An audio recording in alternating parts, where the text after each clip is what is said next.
Fala, torcedor. O Flamengo tropeçou feio no Maracanã. A derrota para o Central Córdoba pela Libertadores acendeu um sinal de alerta à nação rubro-negra. No canal Cartão Vermelho, você confere tudo sobre esse resultado preocupante e os bastidores que ninguém te contou.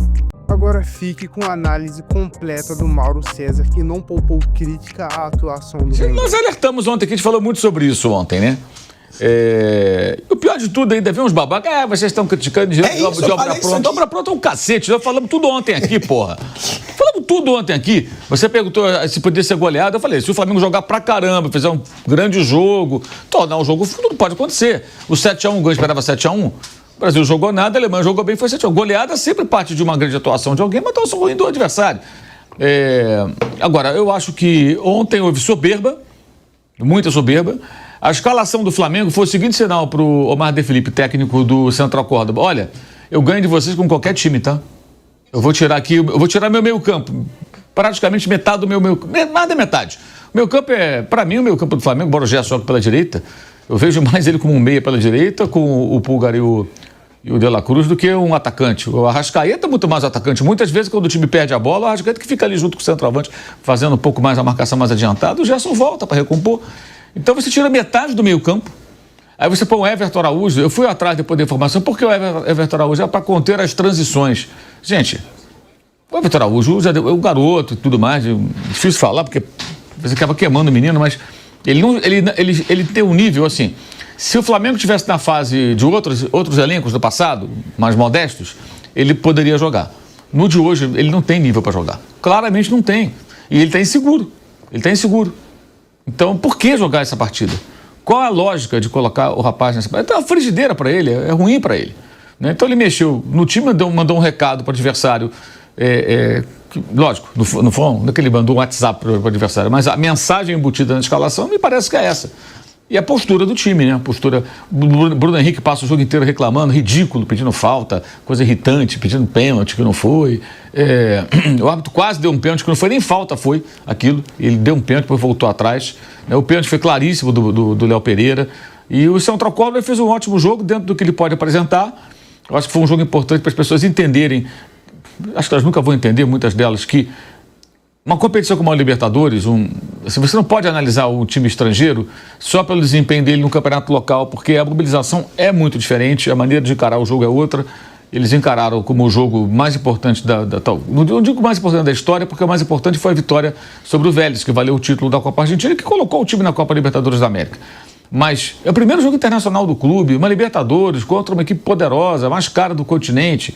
Então, assim, o Flamengo não levou com a seriedade que deveria, e deu mais uma flamengada. A lista é enorme.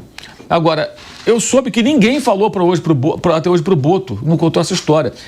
O Papi, quando procurou o Boto, tinha que conversar tudo.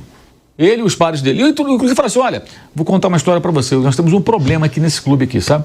Qual é? Olha, em 2007, o Flamengo foi jogar com o Defensor do Uruguai. Tomou 3-0 lá. Foi eliminado aqui numa vitória por 2-0. Igual o Corinthians com o Barcelona esse ano. Em 2008, o Flamengo foi lá no México. Pegou a América, sapecou 4-2. Aí ele foi campeão carioca no domingo e na quarta-feira recebeu a América. Podia perder por 2-0, porque o gol fora era critério de desempate. Pois é, o Joel Santana, que era o técnico, estava se despedindo, né? Ele foi para a África do Sul, na seleção sul-africana, que sediaria a Copa do Mundo 2 anos depois. E o Cabanhas, o Paraguai, fez 2 gols, matou a pau, foi 3-0 e o Flamengo foi eliminado pelo América do México. Nossa, mas isso aconteceu. Teve também uma derrota para o Alcas agora recentemente, para o Palestino no ano passado, o empate com o Nublense, né, no ano retrasado, times pequenos. Em 2002, o time da ISL, que tinha Denilson, Alex, Petkovic, Gamarra e seus Blue Caps, foi eliminado na fase de grupos da Libertadores, 2002, time com muito dinheiro. O Flamengo tem um problema. O Flamengo era muito parecido com o que é hoje o Corinthians, na Libertadores. Ganhou uma vez, depois vários fiascos. Sempre falei isso. O Flamengo era um grande amarelão de Libertadores. Isso mudou a partir de 2019. Em 2017, o Flamengo perdeu os 3 jogos fora de casa, estava ganhando do São Lourenço, eu estava nesse jogo, lá em Buenos Aires, e o jogo estava tranquilo. De repente, o São Lourenço fez um gol, cresceu, virou o jogo, o Flamengo, assim, esfarelou nos minutos finais, tomou uma virada. Nem a torcida do time argentino parecia acreditar em dado momento na vitória. E aí houve um gol do Atlético Paranaense contra a Universidade Católica, e o Flamengo na combinação foi eliminado. Foi eliminado do nada, assim, em poucos minutos. o repertório de fiascos do Flamengo na Libertadores, isso tem que ser dito, porque quando a gente fala do Flamengo, a gente fala de qualquer clube aqui, mas quando fala do Flamengo, não tem esse negócio de ganhou o estadual, então pode fracassar na Libertadores. Não, amigo, não tem esse negócio não. Pode ganhar quantos estaduais quiser. E outra coisa, se for eliminado na fase de grupos, de nada terá adiantado ganhar o estadual. Joga no lixo. Sério, não vale nada. Para que vale ganhar um estadual se eliminado? Hoje, se o Flamengo perder pro LDU, ele vai ficar 4 pontos atrás do LDU. E a LDU vai receber o Táchira. O Central Córdoba vai receber o Táchira. Os dois vencendo, o Flamengo perdendo a altitude e o Táchira perdendo, que é provável para o Central Córdoba, o Flamengo fica 4 pontos atrás dos dois. Obrigado a ganhar, de repente, lá em Santiago del Esteiro e ter que ganhar os jogos no Rio. Eu falei isso pro Piperno ontem, ele riu, que tem risco agora do Flamengo ficar fora. Que se perder para a LDU, ele vai ter que vencer igual ficou nos 2 últimos anos. E aí a chance de classificação em primeiro fica menor. Vai fazer segundo jogo fora de casa, igualzinho os 2 últimos anos. Então ontem o Felipe Luiz, assim, é inadmissível, porque o Felipe Luiz estava no clube esse tempo todo. Ele participou do fiasco contra o Olímpia, era jogador, e ele era técnico da base no ano passado, viveu ali no dia a dia tudo que o Flamengo enfrentou na eliminação para o Peñarol. E a fase de grupos ruim. Ele viu tudo, ele estava no dia a dia, estava com a base, mas está no clube. Ele está acompanhando, não está distante. O Boto não, eu acho até o Boto nessa, eu tiro um pouco o Boto desse negócio. Eu acho que o Boto, alguém tinha que chegar e explicar para ele, ó. O clube tem isso. E pedir para ele ver os jogos com o Felipe Luiz, né, jogador, Fla-Flu de 2022, né? E os dois com ele como jogador. E 23. Fluminense, Flamengo, 1-1. Fluminense campeão, 4-1. As atuações vergonhosas dessa equipe. A equipe se desmobiliza. Muda os jogadores, mas isso só vai mudar com muita rigidez, com muita cobrança. Ontem, de madrugada, eu falei com algumas pessoas e um diagnóstico que eles fizeram lá é de que houve muita desconcentração. Né? Os caras... Estava claro isso no campo. Então, isso é imperdoável. Eu acho imperdoável, não tem desculpa. O Flamengo, ontem saiu o sorteio, né, da Copa do Brasil, o Flamengo vai jogar com o Botafogo da Paraíba. E muita gente começou a lembrar um jogo histórico, eu estava nesse jogo também, 1980, Flamengo e Botafogo da Paraíba do Maracanã, Campeonato Brasileiro. O Flamengo perdeu 2-1. Foi a derrota do Flamengo naquele campeonato, 2-1 Botafogo da Paraíba. E depois foi campeão, pela primeira vez foi campeão brasileiro. E essa derrota sempre foi lembrada. Mas não foi como ontem. Foi daqueles jogos que você chuta 300 bolas, o goleiro pega 400 bolas, a bola não entra e você perde o jogo. Claro que erra, perdeu, jogou mal, teve defeitos. Ontem o Flamengo não foi o tal do time pressionante que o Felipe tanto fala. Não fez aquela pressão alta que fez contra o Inter no segundo tempo, que fez contra o Vitória. O Vitória não chutou contra o gol do Flamengo, o Internacional no segundo tempo não conseguiu jogar. O Central Copa subiu marcação, gente. No primeiro tempo, até alguns momentos no segundo.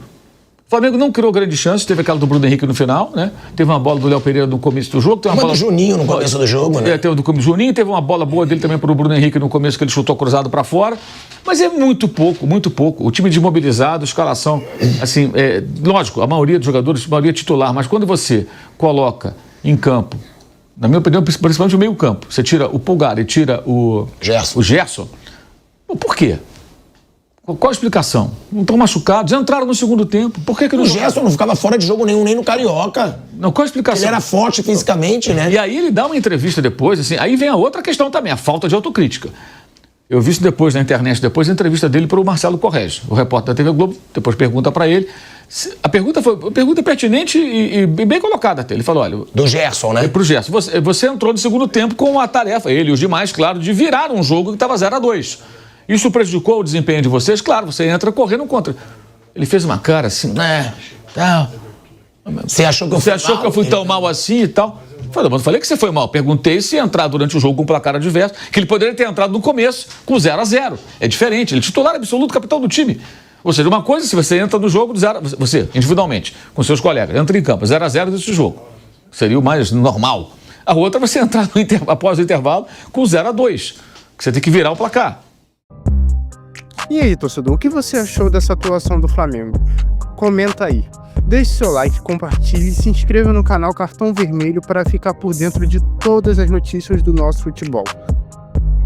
E é isso, valeu!